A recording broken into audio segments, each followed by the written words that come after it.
Why are there two chains? Why does the bike have two chains on the back? Why has it got a sprocket on each side of the back wheel? So I'm going to start a new series on the channel. I'm going to set it up as a separate playlist. I'm going to call it the Why series, and I'm going to answer people's questions in it. So I'm starting off with why are the two chains, because it's quite a common question, even though if you watch the rest of the channel, all of the answers are in the other videos, and you can see how I came to that decision as the bike was evolving and being made. At the end of the build, when it's on the road, it's a common question that people are likely to ask, which is kind of the point of doing it, to make people wonder why. You know, what's that engine? Where's it come from? Why has it got no levers on the bars, that type of thing. So why are the two chains? I'm going to start with that. Well, there have to be two chains because that's how the gearbox works. We made our own gearbox. The gearbox is in the center.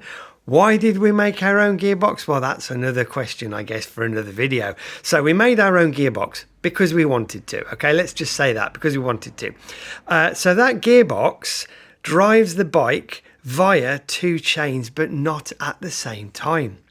So in neutral, none of the chains are driven.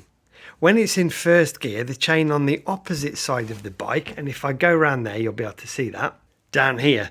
So when I'm in neutral, neither chain is connected to the gearbox. When I'm in first gear, I move this to here, and you can see as I push that, it pushes that lever which pulls this rod.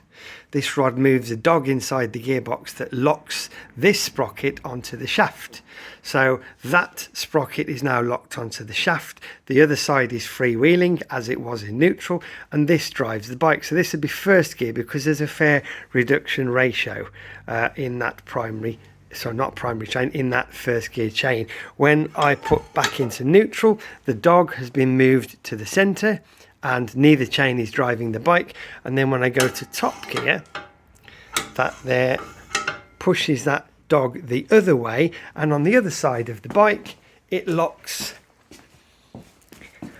this much bigger front sprocket, sort of hiding behind the clutch there, locks the bigger front sprocket onto the shaft. So in top gear we've got a much smaller reduction ratio to the final drive on the of the bike. So that is why there are two chains. No other reason than that. It is not to handle the massive torque of the engine. I don't know what the torque of the engine is going to be.